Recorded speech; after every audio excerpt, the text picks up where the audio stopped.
Welcome back to Colli Talks, transformative conversations.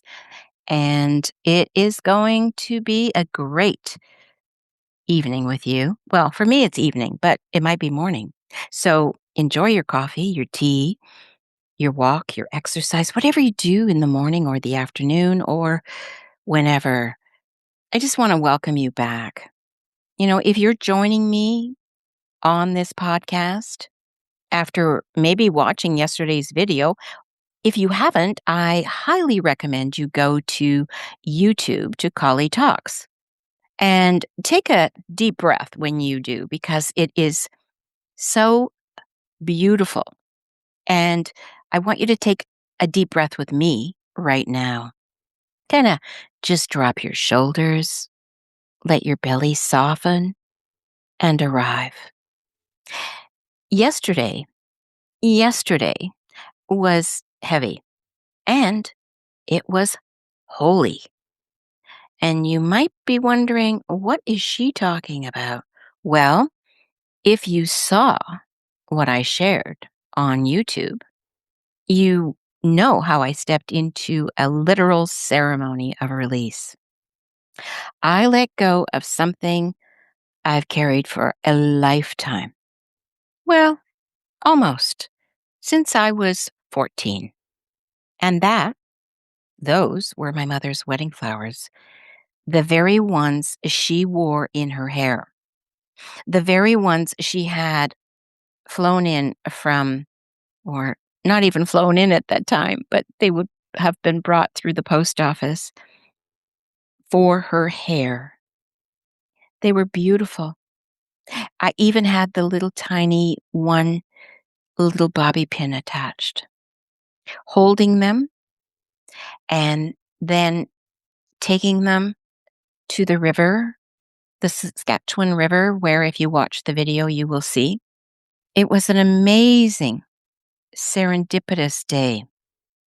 It wasn't just about an old object. It was about an entire lineage. It was about the invisible contracts that we sign simply by being born into a family. This was generational, and it was a generational curse. You see, my mother married my father, and undoubtedly she loved him, but it wasn't reciprocated. So there was a lot of tension between the families because my mother, in the time, she was pregnant with my sister. And so the marriage was a forced marriage because she was Polish Catholic and my father was Irish Protestant. And both families undoubtedly were, you know, over the top with overwhelm with regards to how is this going to work. And through the years, it probably didn't. I came into her life, you know, many years after my brother and sister were born. They were born 9 months apart. And actually, my brother is, 7, 8 years, but I never lived with my biological parents in the first 6 years. So I really didn't get to know my brother and sister. And I really didn't get to know my mother or my father during the first 6 years, the most informative time for a child. And so when I returned to live with my biological parents, I was 6, starting school, trying to figure out, how I went from living a very almost perfect life with my aunt and uncle, who my aunt was my dad's sister and was not able to conceive. So my grandparents on my dad's side convinced my mother to be in the mindset of not being able to take care of me. And so she, you know, unwillingly but begrudgingly, handed me over to my aunt to be raised. And having said that, my aunt, had multiple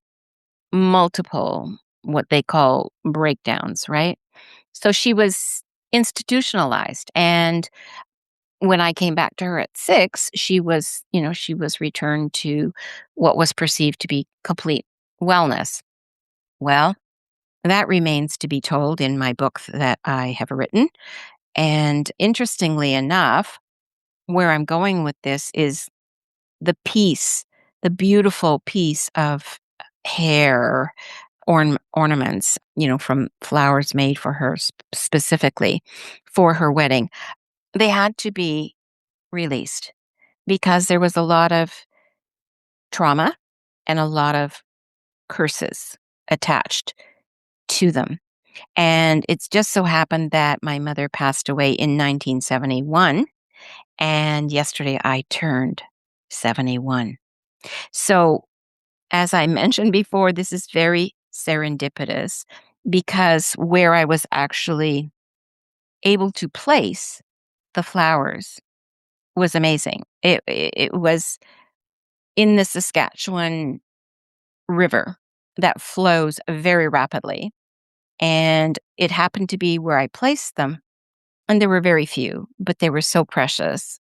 And as I released them, they were released into the river, which right across from me was the hospital where my grandchildren, 2 of them, were born, and where my grandson, a couple of weeks ago, had a major car accident, and I was with him in emergency.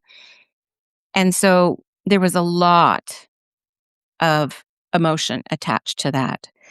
So there were accidents and births, and also too, on the other side is where my youngest grandson goes to preschool. So it was very, very serendipitous. And as I released the flowers, they floated under what is called the prairie lily, which is a beautiful boat that runs in the summer. And oh my goodness, it goes along the river and past the most beautiful homes and past the most beautiful areas of Saskatoon. And Saskatoon, for a lot of people, you may not know, but it is called the City of Bridges. It is called the Paris of Canada because we have 8 bridges. Now, interestingly enough, I was born and raised in this province, and then I left at 18, and I came back. Well, it's almost 15 years ago now. And I came back because there was a calling to come back. And I didn't know it then, but I know it now, which is, interestingly enough, a very lovely lady that I used to go see when I lived in Vancouver. She told me, "You must move back to Saskatoon. It will be one of the safest places to live with what's coming in the future." Well, lo and behold, we don't get earthquakes. We get lots of snow and really freezing temperatures, but we don't get earthquakes. We don't get tsunamis. We're likely not to ever go to war. So maybe that's what she meant. I don't know.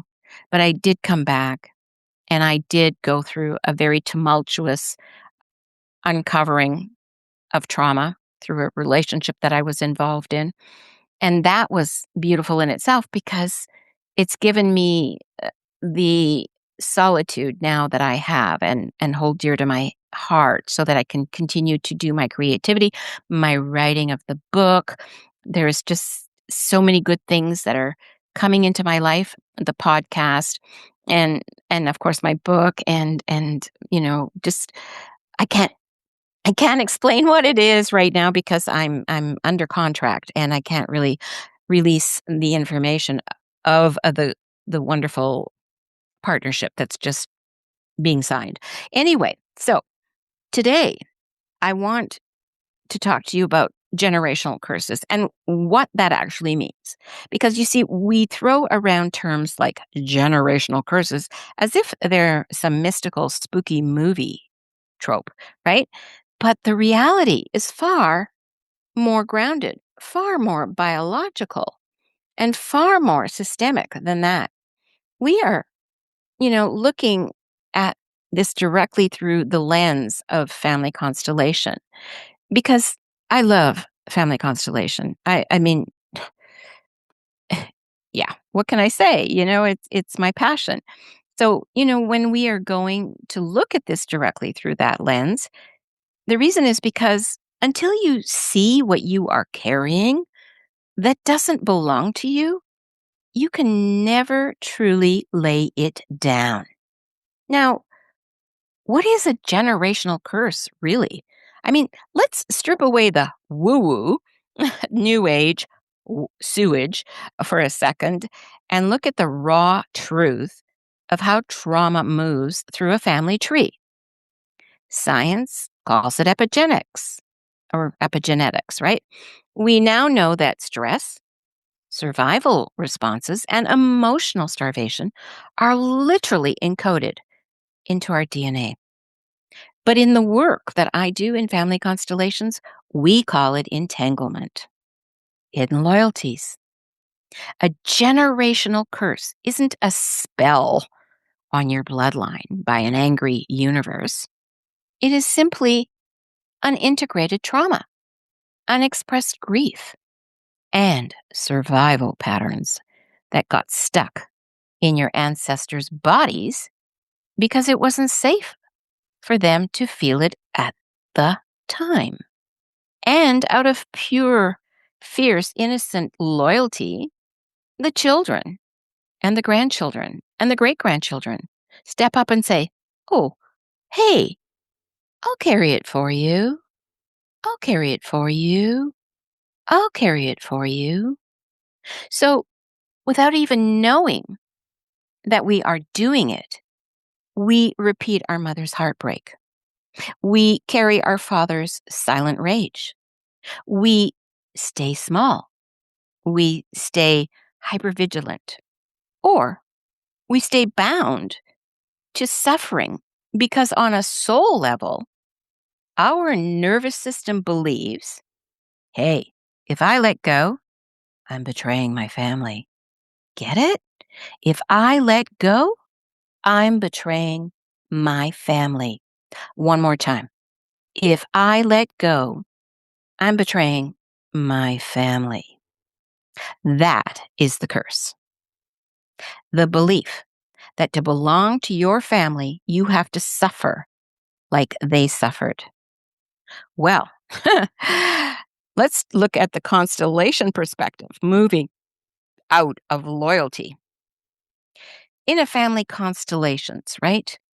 We look at the hidden dynamics of the family soul.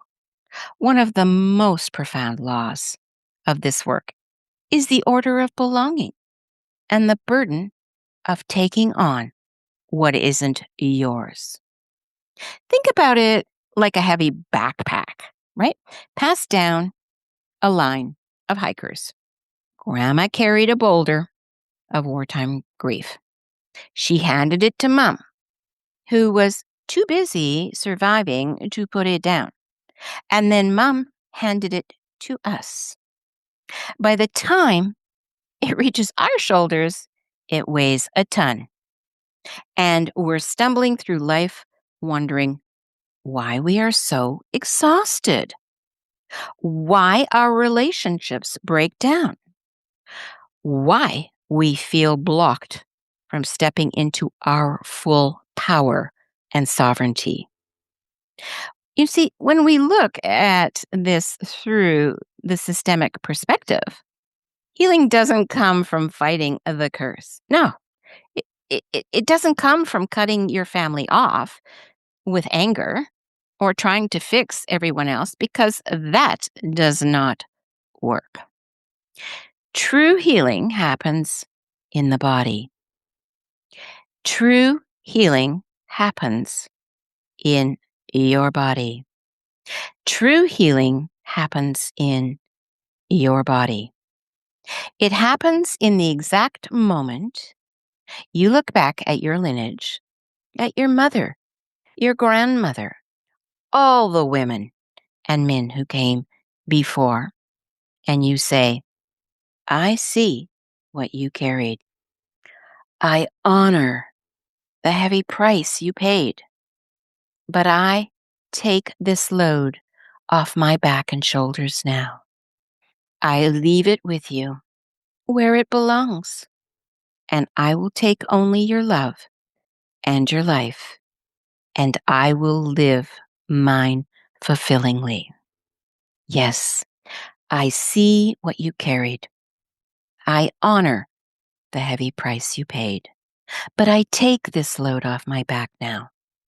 I leave it with you where it belongs. I will take only your love and your life, and I will live mine fulfillingly. One more time. I see what you carried. I honor the heavy price you paid, but I take this load off my back now. I leave it with you where it belongs. I will take only your love and your life, and I will live mine fulfillingly. That, my dear friends, is what breaking a curse actually looks like. It is an act of fierce, loving, terrifying sovereignty. Yes, that's what it is. It is an act of fierce, loving, terrifying sovereignty. And so, the ceremony of letting go, right?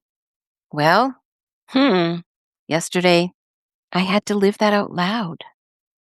You see, those flowers, my mother's wedding flowers, they represented an era, an expectation, a ghost of a marriage, and a lineage of a womanhood that was bound by survival, duty, and quiet endurance. And as long as I kept those physical remnants safe in a box, I was also keeping an energetic contract alive. I was actually saying, I am still tending to your unhealed pain, Mum. Yes, I was actually saying, I am still tending to your unhealed pain. So standing there yesterday, holding those brittle, fatal, the faded petals, my hands, were shaking.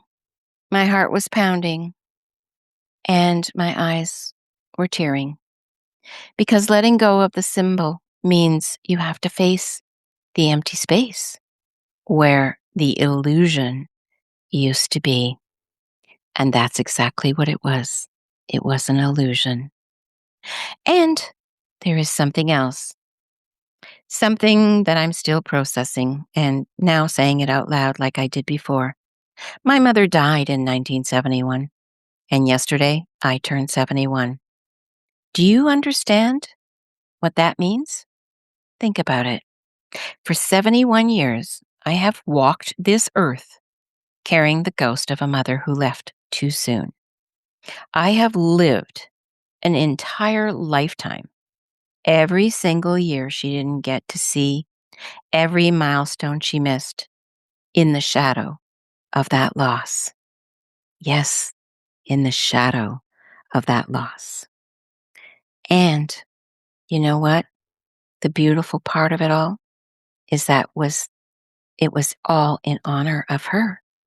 So, like I say, it really has been almost what you would say full circle, because standing there with her wedding flowers in my hands and then letting them go, I realized I was giving her back to the universe on the exact numerical mirror of my own life. 71 years since, I was born, and 71 years of me carrying the invisible backpack. So when I let those flowers go into the water, and the water that would carry them past where all the trauma with my grandson and the beautiful birth of my granddaughter and grandson, and where my grandson goes to preschool, and the river flows so fast and it would move past where my mom was institutionalized. It will take a while, but it will go past. And so there was a tremendous amount of shifting. The weight lifted off my ribs, off my shoulders. And interestingly enough, I have had for the past 3, almost 4 months, a frozen shoulder, which just started to unthaw. And it's ironic because, the neuromuscular surgeon said to me, "Oh my goodness, what are you doing?" And really, I've been doing things like this.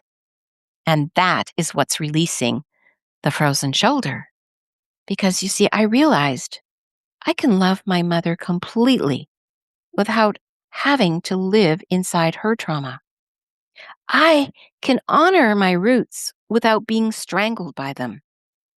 I can look back at the little girl who lost her mother in 1971, and I can tell her, you can put the heavy bags down now. We survived. We made it to 71. And we are truly, finally, truly, finally, truly, finally free. Yes, free. So if you are listening to this today and feeling a heavy ache in your own body, anywhere in your chest or anywhere, if you know there is a pattern, a fear, grief, or limitation that hasn't, been handed down to you like a family heirloom that you never asked for, I want you to ask yourself this: what am I holding on to out of loyalty to the past? I'll say it again. What am I holding on to out of loyalty to the past? One more time. What am I holding on to out of loyalty to the past? You see, you don't need a massive public ceremony to drop the bag, right? Sometimes it starts with a deep, shuddering exhale. Sometimes it starts with naming the pattern out loud. And sometimes it looks like an old habit, an old expectation, or an old inheritance, and saying, it stops with me. It stops with me. It stops with me. So thank you for walking this path with me yesterday. And as I said before, if you haven't watched the YouTube, go to Colli Talks. You'll be glad you did. It's beautiful. The sound of the rushing river. Please do yourself a big favor and watch that YouTube. And thank you for walking this path with me yesterday, today, and always. You are not alone in this. And so, until next time, please take care of you and know that you are very important. You are very special and you are very loved. So, until next time, take care. Lots of love and soul hugs. Bye-bye for now.